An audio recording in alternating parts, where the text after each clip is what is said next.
अ, मी पुढचा घेऊ का, तू घेतेस प्रश्न काही? तू कसंही हो. अ, सर मगासपासून ऐकतोय आम्ही तुम्हाला.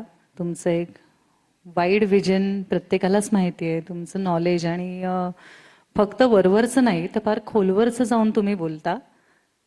आणि आतापर्यंत मी पाहिलंय की हे खूप म्हणजे असं म्हटलं जातं जनरली, एक ह्युमन नेचर पाहिलं तर आपली एक प्रॅक्टिकल बाजू स्ट्रॉंग असते, तेव्हा तुम्हाला इमोशनचा भार तुम्ही विचार करत नाही. तुम्ही इमोशनल असता, तुम्ही हळवे असता, तेव्हा तुम्ही व्यावहारिक दृष्टीने फार विचार करू शकत नाही. पण तुम्ही इतकं क्लासिक कॉम्बिनेशन आहात, हे मन आणि डोकं, मेंदू याचं, की मध्यंतरी प्रत्येकाला माहिती असेल अलीकडे तुम्ही एक 50 एक अनाथ मुलांची भेट घेतली होती. आणि त्या संदर्भात जेव्हा त्या मुलांशी संवाद साधलात तेव्हा एक दोन वेळा सगळ्यांनी तुम्हाला हळवं होताना पाहिलं.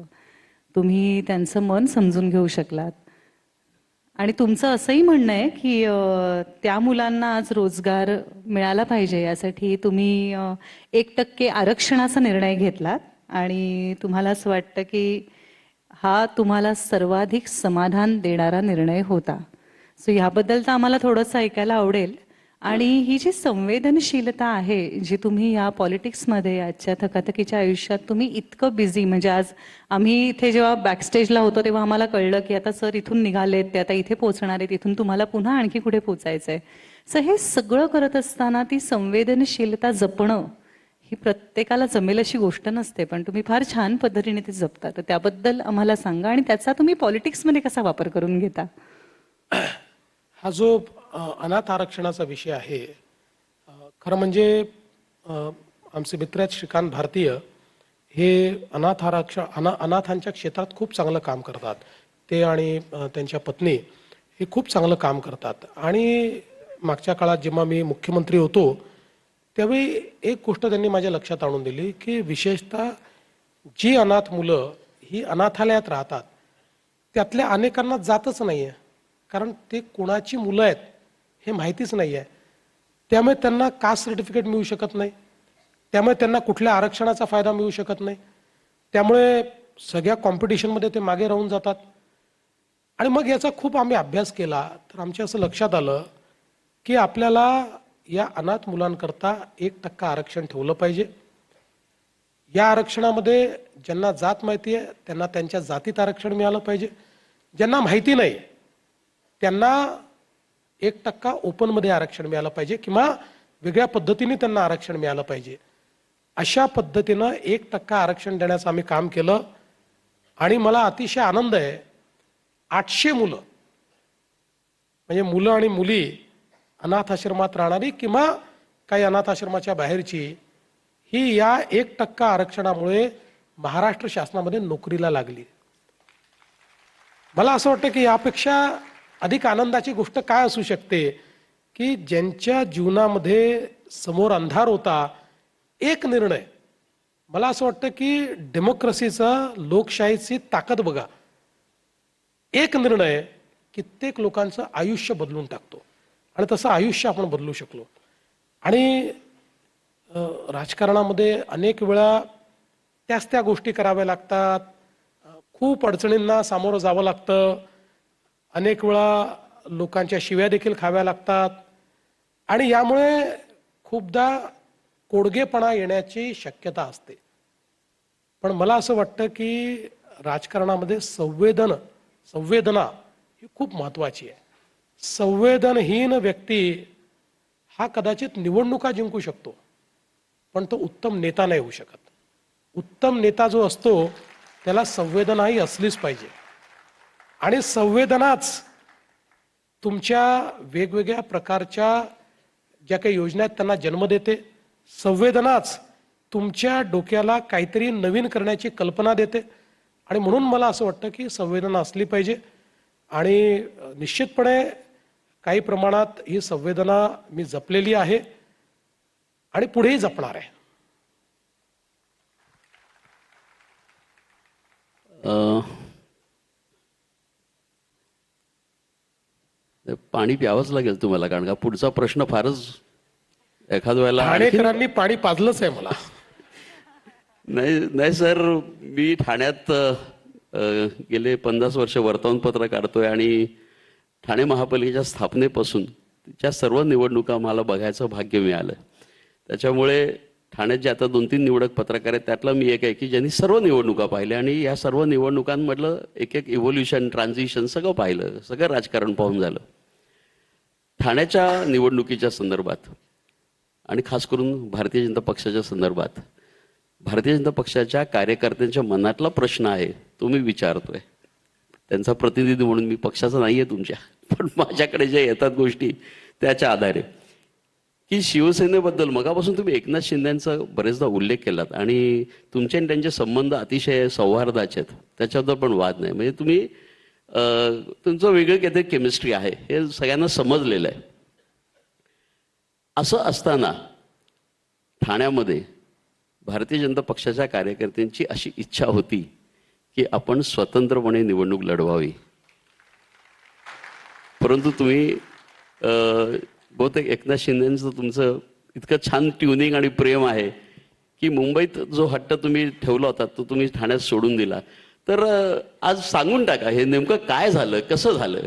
कारण की तुमच्या एखाद्या वेळेला आता 24 नगरसेवक आहेत, मला वाटतं तुमचे नगरसेवक वाढण्याची शक्यता होती, अशी कार्यकर्त्यांची भावना आहे. त्यांना तुम्ही कशी समजूत घालायला? तर एक गोष्ट खरी आहे की ठाण्याचे जे आमचे पदाधिकारी कार्यकर्ते सगळे होते, या सगळ्यांची इच्छा होती की आपण स्वतंत्रपणे लढावं. कारण शेवटी बघा, ही जी निवडणूक आहे ही एक प्रकारे 10 वर्षानंतर आलेली निवडणूक आहे. प्रत्येक जी निवडणूक असते त्या निवडणुकीनंतर एक पिढी तयार होते.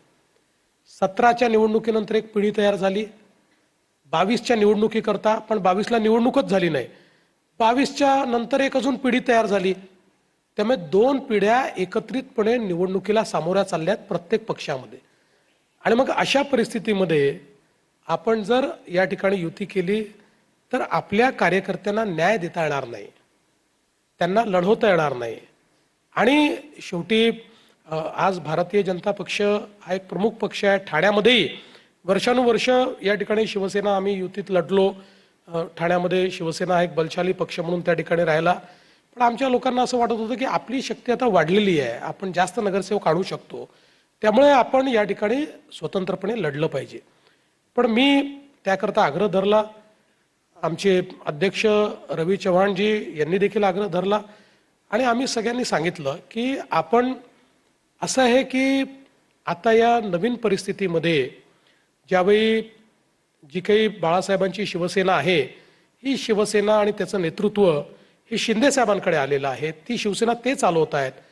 अशा परिस्थितीमध्ये आपण केवळ या छोट्या कारणाकरता वेगळे लढलो तरी सत्ता आली असती, पण त्यातनं कुठेतरी आपली मनं दुखावतील, त्यातनं कुठेतरी म्हणजे आज ठाण्यासारख्या शहरामध्ये जे बाळासाहेबांचं आवडतं शहर होतं, या शहरामध्ये अशा पद्धतीचं वाद विवाद सगळं होणं हे काही योग्य नाही आहे.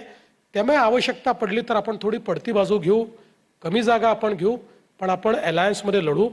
आणि मी आमच्या इथल्या टीमचे आभार मानेन की मी सांगितल्यानंतर आणि रवीजींनी सांगितल्यानंतर त्यांनी त्याला मान्यता दिली.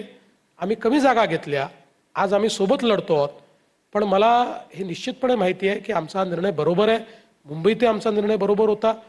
आणि विशेषतः जर आपण कल्याण डोंबिवलीचा विचार केला तर त्याही ठिकाणी आमची अडचण होती की त्या ठिकाणी आम्ही मोठा पक्ष झालो आहोत, मजबूत पक्ष झालो आहोत. त्या ठिकाणी ज्यावेळेस वाटपाची वेळ आली, सीट वाटपाची, तर आम्हाला अधिक सीटा हव्या होत्या, कारण आमचं मत असं होतं की आम्ही आता मोठा पक्ष आहोत. पण मागच्या निवडणुकीमध्ये शिवसेनेचे जास्त लोक निवडून आले होते, नंतर काही लोक त्यांनी घेतले होते. त्यामुळे आम्हाला तिथेही कमी जागा या घ्याव्या लागतील अशी परिस्थिती आली. अर्थात रवीजी स्वतःच तिथले असल्यामुळे रवीजींनी सगळ्यांना समजावून सांगितलं आणि आम्ही पडती बाजू घेतली. आम्ही म्हटलं की एखादी सीट येते नाही येत, सगळ्या सीटा काय आपल्या निवडून येत नाहीत, त्यामुळे केवळ 5-10 सीटा जास्त निवडून आणायच्या आहेत. एवढ्या करता अट्टहास न करता आपण गुण्यागोविंदाने या सगळ्या MMR रिजनमध्ये जिथे जिथे शक्य आहे त्या त्या ठिकाणी आपण एकत्रित येऊ. आणि त्या पद्धतीनं कल्याण डोंबिवलीमध्ये देखील आम्ही एकत्रित आलो. आम्हाला कमी जागा घ्याव्या लागल्या, आम्हाला 56 जागा घ्याव्या लागल्या, त्यांना 65 जागा त्या ठिकाणी मिळाल्या. पण काही हरकत नाही, तरी देखील आम्ही हा निर्णय घेतला. आणि म्हणून कार्यकर्त्यांची ही नेहमी इच्छा असतेच, पण परिस्थिती पाहून नेत्यांना निर्णय घ्यायचा असतो. आणि सगळ्यात महत्त्वाचं आहे बघा, आज काहीही असलं तरी एकनाथ शिंदे साहेब शिवसेनेचे प्रमुख नेते आहेत, अध्यक्ष आहेत. बाळासाहेबांची शिवसेना ते चालवत आहेत आणि ठाणे ही त्यांची आयडेंटिटी आहे. आणि त्यांच्या आयडेंटिटी असलेल्या ठाणे शहरामध्ये आम्ही त्यांना डिस्टर्ब करावं तर आम्ही मित्रपक्ष कसले. आणि म्हणून आम्ही हा निर्णय घेतला की नाही, शिंदे साहेब म्हणतील त्या हिशोबाने आम्ही निर्णय करू. आमच्या लोकांना समजवलं, आमच्या लोकांनी समजूतदारपणा दाखवला आणि सगळं नीट झालं. मला असं वाटतं की हा एक प्रश्न जो होता त्याचं तुम्ही इतकं छान उत्तर द्याल मलाही कल्पना होती आणि ते पटण्यासारखं सुद्धा आहे. परंतु आता सध्या राजकारण ब्रँडचं झालेलं आहे. मग आता आम्ही असं समजायचं का की फडणवीस शिंदे नावाचा एक नवीन ब्रँड तयार झालेला आहे? बघा, मी नेहमी सांगतो की या महाराष्ट्रामध्ये एकच ब्रँड होता, हिंदू हृदय सम्राट शिवसेना प्रमुख बाळासाहेब ठाकरे. आता याच्यानंतर महाराष्ट्रामध्ये कोणी ब्रँड नाही. हा एवढं नक्की आहे की मी आणि शिंदे साहेब आमची महायुती ही इतकी मजबूत आहे की आता कोणीही स्वतःला ब्रँड सांगून आमच्यासमोर उभे राहिले तरी त्याचा बँड वाजवल्याशिवाय आम्ही थांबणार नाही. मला वाटतं तेजस्वी तुझ्याकडे आहेत प्रश्न? हो, माझ्याकडे अजून 2 प्रश्न आहेत. सर, तुम्ही मध्ये डाऊसला गेला होतात आणि तिथून येताना अगदी रेकॉर्ड ब्रेकिंग FDI म्हणजे फॉरेन डायरेक्ट इन्व्हेस्टमेंट घेऊन आलात. आणि आता आपण खूप इथल्या तरुणाईबद्दल बोललो. तुम्ही आता जे काही एक्सप्लेन केलं की ह्यांना रोजगार मिळावा, ह्यांना संधी मिळावी, यासाठी तुम्ही हे सगळं करताय. तर तुम्ही जी इन्व्हेस्टमेंट घेऊन आलात हे खरंच कौतुकास्पद आहे. पण आम्हाला जाणून घ्यायला आवडेल की ही आता रोजगारात परिवर्तित कशी होईल आणि अर्थात ठाणेकरांना त्याचा फायदा कसा होईल? नाही, तुम्ही अतिशय चांगला प्रश्न विचारला. कारण अनेक वेळा लोकांची समजूत अशी आहे की MOU होतात पण त्याचं कन्व्हर्शन नेमकं होतं का. पण आमच्या कार्यपद्धतीतला सगळ्यात महत्त्वाचा विषय आहे की रेकॉर्ड कन्व्हर्शन आम्ही करतो. देशामध्ये जे MOUs होतात त्याच्या कन्व्हर्शनचा रेट 35% आहे, काही ठिकाणी तो 45% आहे. आमचा कन्व्हर्शनचा रेट 85% आहे, 85% आहे. आणि प्रत्येक विधानसभेच्या सेशनमध्ये आम्ही त्या ठिकाणी अकाउंट मांडतो, किती MOU केले, ते कुठल्या कुठल्या स्टेजला आहेत. हे खरं आहे की एक MOU केल्यापासनं ॲक्च्युअल इंडस्ट्री उभी राहून प्रोडक्शन येतपर्यंत 3 वर्ष लागतात. जर क्रिटिकल इंडस्ट्री असेल तर 3.5 वर्ष लागतात आणि काही इंडस्ट्री अशा ज्या 1.5 वर्षात उभ्या राहतात. पण या सगळ्या MOUsवर काम करून त्याचा पाठपुरावा करून त्यांना जमिनी द्याव्या लागतात, त्या जमिनी उपलब्ध करून द्यायचं, कनेक्शन्स उपलब्ध करून द्यायचे, त्यांना सगळ्या परवानग्या त्या ठिकाणी मिळवून द्यायच्या. हे सगळं काम आम्ही नेमाने करतो. त्यामुळे मला असं वाटतं की निश्चितपणे आपल्या महाराष्ट्राला याचा फायदा झाला. ना FDI मध्ये आता FDI जो मोजला जातो की नाही, हा ॲक्च्युअली इन्व्हेस्टमेंटवर मोजला जातो, म्हणजे जी झालेली आहे. आणि त्यातही RBIने जे आकडे प्रकाशित केले त्याच्यामध्ये नंबर 1 आपणच आहोत, महाराष्ट्रच आहे. त्यामुळे मला असं वाटतं की त्याचा फायदा आणि ठाण्याला तर आहेच. कारण जसं तुम्ही सांगितलं, ठाणे आपलं हबच आहे. ठाणे जिल्हा आणि रायगड जिल्हा हे 2 जिल्हे असे आहेत की ज्या ठिकाणी इन्व्हेस्टमेंट मॅग्नेट सारखी येते. अजून एक प्रश्न विचारू का? प्रश्न छोटासा. विचार, पण मला एक विचारायचा आहे पुन्हा एक प्रश्न. ओके. तुम्ही असं मगासपासून बोलताना खरं तर उत्तर दिलं, पण अजून जास्त प्रमाणात या प्रश्नाचं उत्तर ऐकायला आवडेल. कारण ठाणं तर दरवर्षी प्रदूषणाच्या बाबतीत आपण जेव्हा बोलतो तेव्हा ठाण्याचं खूप कौतुक केलं जातं की खूप छान ठेवलंय ठाणेकरांनी. पण तरीही आज दिल्लीचं प्रदूषण पाहता आपली मुंबई सुद्धा त्याच्या जवळपास पोचायला लागली आहे आणि त्याचे परिणाम आपण सगळेच भोगतोय. मग अगदी सिंपल खोकला जरी म्हटला तरी मला वाटतं पूर्वीच्या डॉक्टरकडे गेल्या ज्या 3 गोळ्या मिळायच्या त्यात आपण एक 3 डोसेसमध्ये बरे होऊन जायचो. हल्ली तो टिकतो, तो राहतो. तर ह्याच्या मागेही कुठेतरी हे प्रदूषण कारणीभूत आहेच. तर ह्या बाबतीतले काही निर्णय तुम्ही घेतले आहात का?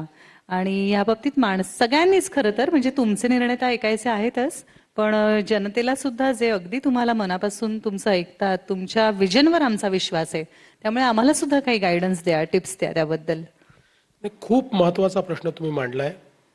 मला असं वाटतं की पुढचे 5 वर्ष किंवा त्याच्यानंतरचाही काळ, यामध्ये आपण जसं बेसिक इन्फ्रास्ट्रक्चर हा प्रमुख मुद्दा मानायचो, आता त्याच्यासोबत पर्यावरण हा प्रमुख मुद्दा झाला आहे. प्रत्येक महानगरपालिकेच्या क्षेत्रामध्ये पर्यावरणपूरक अशा प्रकारच्या व्यवस्था कराव्या लागतील.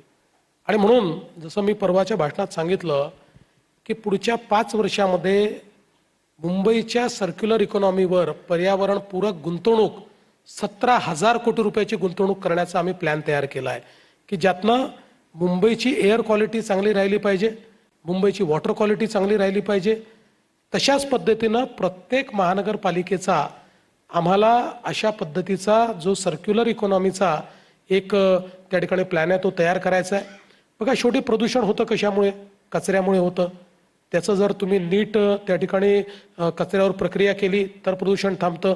आपलं घाण पाणी, सांडपाणी जे आहे याच्यावर प्रक्रिया केली तर ते त्या ठिकाणी थांबतं. आपल्या ज्या म्हणजे हे जे आहेत व्हेकल्स, या व्हेकल्स सगळ्यात जास्त एअर पोल्युशन करतात, सगळ्यात जास्त कार्बन एमिशन या व्हेकल्स करतात. त्यामुळे आपण जर अल्टरनेट फ्युएलचा पब्लिक ट्रान्सपोर्ट स्ट्रेंथन केलं तर त्यातनं खूप मोठ्या प्रमाणात आपण प्रदूषण वाचवू शकतो. आणि आता तर महाराष्ट्रामध्ये ईव्हीचं आपण एक असं कल्चर आणलं आहे की 2 व्हीलरमध्ये तर आता ईव्हीच येऊन राहिले आहेत, 4 व्हीलरमध्येही आता हळूहळू मोठ्या प्रमाणात ईव्ही आपण आणतो. त्यामुळे पब्लिक ट्रान्सपोर्ट ईव्हीवर आणि प्रायव्हेट ट्रान्सपोर्टही हळूहळू ईव्हीवर जर आपण आणलं तर सगळ्यात मोठं एअर पोल्युशन जे आहे ते आपण कमी करू शकू. मग आहे इंडस्ट्रीयल पोल्युशन, याच्यामध्येही एफ्लुएंट ट्रीटमेंट हे आता आपण मॅन्डेटरी केलेलं आहे. पण तरी देखील अजूनही इंडस्ट्रीयल पोल्युशनमध्ये आपल्याला नवीन टेक्नॉलॉजीज वापरण्याची गरज आहे की ज्यातनं आपल्याला ते पोल्युशन कमी करता येईल. त्यामुळे असा एक 360 डिग्री अप्रोच हा आपल्याला तयार करावा लागेल. मी आता मुंबईकरता एक खूप चांगला सर्क्युलर इकॉनॉमीचा प्लॅन तयार केलेला आहे. मला असं वाटतं की एक ओव्हरआर्चिंग असा प्लॅन, आणि विशेषतः मी उल्लेख करू इच्छितो की टाटा सन्सचे जे चेअरमन आहेत एन चंद्रशेखरन यांनी यामध्ये मला मोठी मदत केलेली आहे. हा कॉन्सेप्ट त्यांनी मला तयार करून दिलेला आहे की त्या कॉन्सेप्टच्या माध्यमातून पुढच्या काळामध्ये एक ओव्हरआर्चिंग अशा पद्धतीनं कंप्लीट सर्क्युलर इकॉनॉमी मुंबईची तयार करायची की ज्याच्यामध्ये nothing will be wasted, nothing will be dumped. प्रत्येक गोष्टीचा आपल्याला उपयोग करता येईल आणि प्रत्येक गोष्ट ही बायोडिग्रेडेबल असेल अशा पद्धतीनं या मुंबईच्या पर्यावरणाला चालना द्यायची असा प्लॅन तयार केला आहे. त्यामुळे मला असं वाटतं की कदाचित म्हणजे मागचा जो काळ आहे त्या काळामध्ये आपण पाहिजे त्या प्रमाणात पर्यावरणावर लक्ष देऊ शकलो नाही. पण बराक ओबामांचं एक वाक्य खूप महत्त्वाचं आहे की बराक ओबामा असं म्हणाले की आपण पहिली पिढी आहोत की ज्याला ॲक्च्युअल क्लायमेट चेंजमुळे काय परिणाम होत आहेत ते जाणवत आहेत. पण पुढे ते असं म्हणाले आपण शेवटची पिढी असू की जी त्याबद्दल काहीतरी करू शकेल. जर आपल्या पिढीने काहीतरी केलं तरच पुढच्या पिढीला आपण चांगल्या प्रकारचं वातावरण देऊ शकू. आणि मला असं वाटतं हे वाक्य खूप महत्त्वाचं आहे आणि त्या दृष्टीने पुढचं प्लॅनिंग आपण करतो.